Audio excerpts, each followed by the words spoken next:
Okay, so if I wanted to start a side hustle in the fitness industry, there are six things I do. These are the six stages. I would start by finding problems, then I would move on to generating ideas, identifying the solution, building the minimal viable product, launching the business, and then reviewing the project. So let's unpack each of these. This is a system I follow. It is a system I follow with a lot of the business owners that I mentor. Firstly, finding problems. People come to me all the time with good ideas, but we don't know if they're good ideas because they haven't been tested by the market. A good idea is not a good idea. You need to start with a problem. You need to have people who you want to help, who have problems that need solving. Your idea then becomes your solution to their problem. So, where do we start to find problems? Start with your avatars. Your avatar is your ideal customer. It is the person you want to help. Now, the best ideas come from avatars that we know intimately. Maybe they are customers, clients that you are already working with, a demographic, a psychographic that you're working with, maybe a gender, maybe an age, maybe a specific problem that people have. Once you identify who you want to help, you need to focus on their pain points. What are the 20 things that keep that person up at night that you are uniquely positioned to solve? Once you work out what their problems are, we can then move on to what the solutions are going to be. Again, you must choose an avatar that you already know. You must choose an avatar that already knows, likes, and trusts you. There's this concept, dig the well before you're thirsty. Basically what this means, if you're dropped in the desert without a drop of water, the first thing you should do is to start digging for water. If you wait until you're thirsty before you start digging, you've waited too late and you'll have died of thirst before you actually hit the water. So you must build a business, your side hustle, for someone who already knows, likes, and trusts you. This avatar, digging the well before you're thirsty, means that when you then do launch the business, you're not having to market and build reputation and authority and brand before you begin. That's the first step, finding problems. Identify the avatar, an avatar that knows, likes, and trusts you, an avatar that you know intimately, and then work out what their problems are. Then we move on to generating ideas. Now, most people switch these first two steps around. They start with what they think is a great idea, then they go looking for someone who wants that idea. It's backwards. Start with the avatar, start with the problem, then move to the idea. How do we generate ideas? Well, for each of the pain points that you identified as we went through that avatar exercise for your target demographic, your perfect client, you want to come up with 3 solutions. So if you have 20 different pain points, you're going to be coming up with 60 different solutions, novel solutions that you are uniquely positioned to provide. Then you want to combine these ideas to come up with something unique.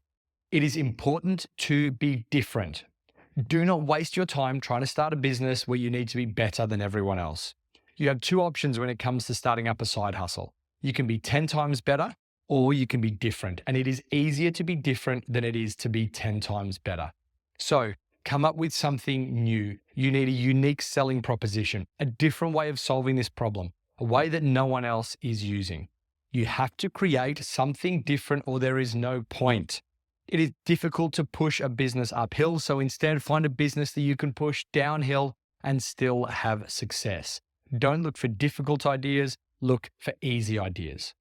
Once you've worked out what your current business type is that you operate already, then work out how you can pivot that. There are 9 different ways you can pivot a business idea, all the way from zooming in to zooming out, to changing your product, to changing your avatar. I'll put a link in the show notes for another episode I did with these 9 ways to pivot your business. What would it look like if you were to pivot your current business, change it to solve these problems? Or can you come up with something completely unique that isn't being done already? So that's number 2, generate ideas. So we had number 1, finding problems. Step number 2 to start up a side hustle is generating ideas. Now, we have ideas. Step 3 is finding the solution. What I suggest you do is you create what I call the 4 E's. Picture this. You've got a spreadsheet, 4 columns. The first column is entertain. The second column is explore. The third column is expand. And the 5th column is exploit. So the first column, entertain. These are ideas you've had or solutions to problems that you've noticed that you may do one day. Put all of your harebrained schemes and ideas. One day I want to write a book. One day I want to do online programming. They all go in this first column. Entertain. You are entertaining these ideas. Then, second column, these are the ideas that you are currently exploring. The explore column are things that you're going to build a minimal viable product. What does that mean? I'll get to that in a moment. These are things that you're thinking about launching but haven't done so yet. Your third column are going to be the ideas, that probably projects that you're already running. This is the expand column. These are the things that are already generating income. Maybe they're generating a couple of $100 a week, a couple of $100 a month, under $20,000 a year. These ideas are things that with a small amount of effort could expand and grow into something big, which brings me to the fourth column, which is exploit. These are the ideas that are already working. They're probably the main ideas, the one or two projects that are bringing in most of your income. This is the 4 E's. You want to have all of these ideas that you have so we can progress and move them through this continuum all the way through to being able to exploit them and benefit financially from this idea. What you need to do, all of the different ideas that you generated in step 2, which was the idea generation, you want to plot them on a 2x2 matrix. So picture a square with a big cross in the middle, just like how you learned to draw windows when you were 4 years old. A square with a cross in the middle. In the bottom left, these are the ideas that are difficult and that there's not a lot of need for. We don't want to be covering those. In the top left, these are the ideas which are easy, but there's not a lot of demand for. In the bottom right, these are ideas that are difficult, that have a lot of demand. And in the top right, which is where we're trying to target, these are the ideas that have a huge demand. A lot of people need this because a lot of people have the problem, but also they're going to be easy for you to launch. We don't want to build difficult businesses. You have so many ideas. You have so many ideas that there's no point building a business around the difficult ones. Again, don't build a business that you're going to need to push uphill. Find a business that you can roll downhill. There are 10 different questions you can ask to make sure that the business is going to be A, easy, and B, important. Again, I've done another episode on that. I'll chuck that link in the show notes. Have a listen to that one. It's 10 ways to ensure your side hustle idea will make you $50,000. Check that out. So that's step 3, identifying the solution. Step 4, this is where we build what's called an MVP, a minimal viable product. What does that mean? A minimal viable product is the most pared back, simple, non-complex version of a product that you can have. In fact, you haven't even built out the experience. What this is basically a facade. It is the front of a building that has nothing behind it. It might be a website. It might be advertising through your social media. It might be an email that gets sent out to your network. Because remember, you must have the network. This business is for people who know, like, and trust you. What you're basically doing is putting the information out there, the absolute basic information about the product, what it is, not how it works. And you're asking for expressions of interest. You're asking for people to fill out a form, to send you through a DM, to shoot you through an email, to reply to your text. You are looking for expressions of interest. If the interest is not there, and if the interest doesn't come easily, stop. Because again, this will become a business, a side hustle, an idea that is not wanted. It'll become a business that you need to push uphill instead of a business that you can just nudge downhill and let it run itself. So ask this question, will this be an easy business to run? When I build a minimal viable product, are people clambering over each other to try and get on the waiting list for this product? If not, ditch the idea. If they are, then we can continue. And this takes us to step 5. Step 5 is the launch of your business, or more accurately, the launch of your MVP, your minimal viable product. This is not launching the business. This is putting it out there and saying, right, you've said you want this, put your money where your mouth is. Here's where you make a deposit, or here's where you sign up and put in your credit card details. They must put their hand in their pocket in some way, metaphorically or literally, because if people don't have skin in the game, what they're saying to you is, yes, this is a great idea, but maybe not for me. We need to be certain that this idea is good for them.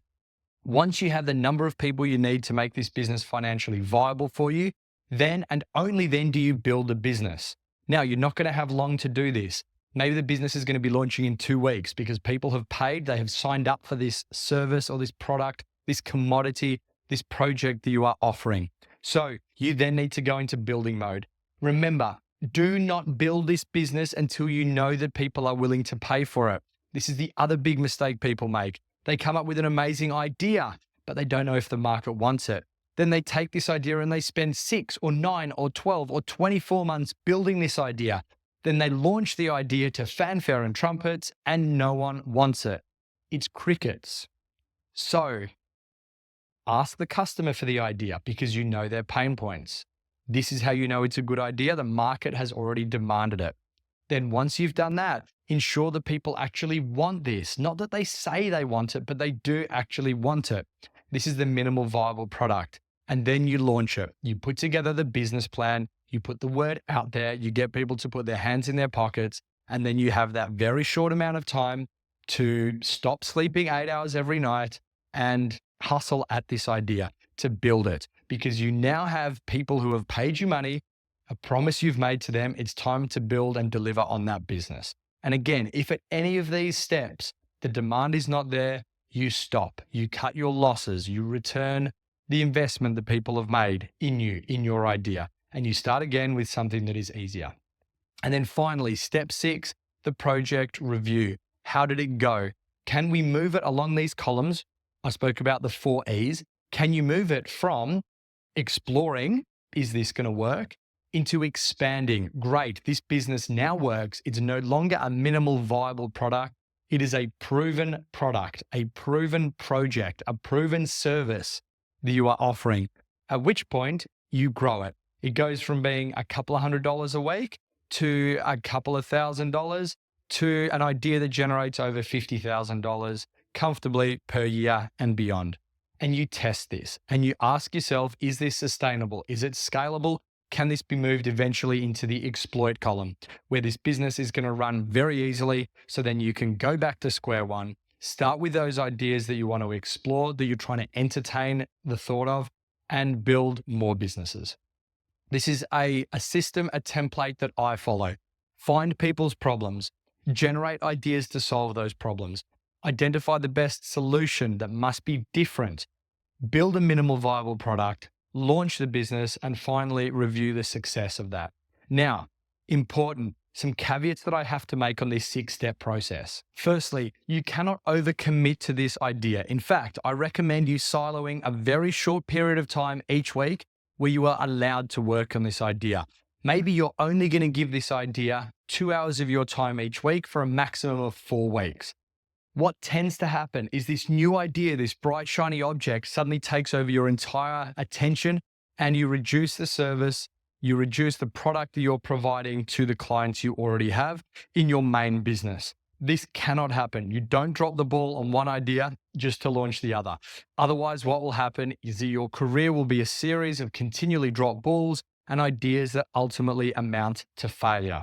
So 20% time, this is what Google calls it. They pay their employees their normal rate, and 20% of the time each week, that's 1 day a week, they can work on whichever project they like. Now, of course, because Google is paying them to work on this, the project, the outcome will be owned by Google. This is how Gmail came about, because some dude who was good at coding decided that he should make an email platform. And now everyone has a Gmail.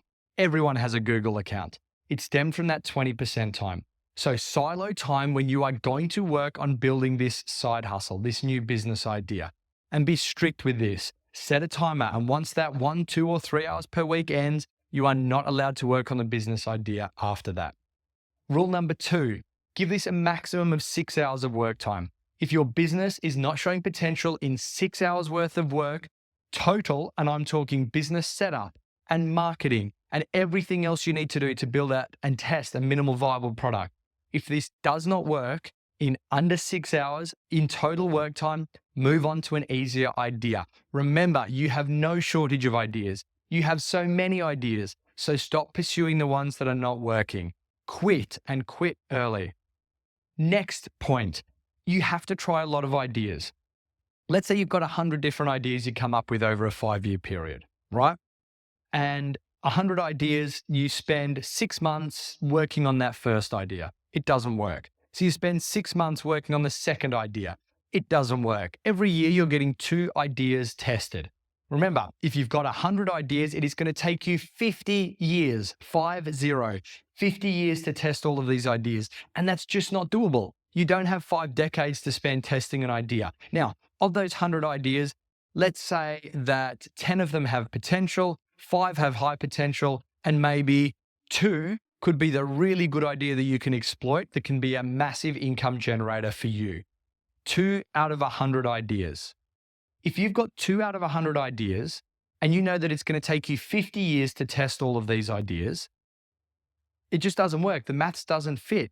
It's going to take you 25 years to find the idea that you want. If you want to throw a dart and hit a bullseye, the best way to do it is not to try really, really hard with that one dart. It's to throw a lot of darts, an entire fistful of darts, 10 fistfuls worth of darts. And the faster you throw darts and the more darts you fit in each handful, the sooner you're going to hit that bullseye. This is exactly the same when it comes to your side hustle. If you don't do that, it will not succeed. You have to embrace failure. You have to be okay with it not working. In fact, you have to pursue failure. You have to intentionally try to make it not work. You have to choose ideas that are easy and you have to test them and you have to give them every chance of failure. Because if you don't give them chance of failure, they will find a way to fail themselves. Guys, those are the 6 steps that I follow to build my side hustles and that I recommend my clients do too. If you're interested in this, I'm considering running a 6-week project. That 6-week project is a project where I work with you and a small number of other fitness business owners, and we build out your latest side hustle following these 6 steps in 6 weeks. 1 step every week. A weekly evening video call where we all jump on the call. We go through what needs to be done for that week. You do your 1 to 2 hours of homework each week. We come back together. We learn from our failures. We learn from our wins. And by the end of the 6 weeks, I and the team that you'll be working with will have helped you launch your new side hustle idea. Then you will know the process. You will know how to do exactly what I've just been ranting on about. If you're interested in this, head to dwbc.au/side hustle.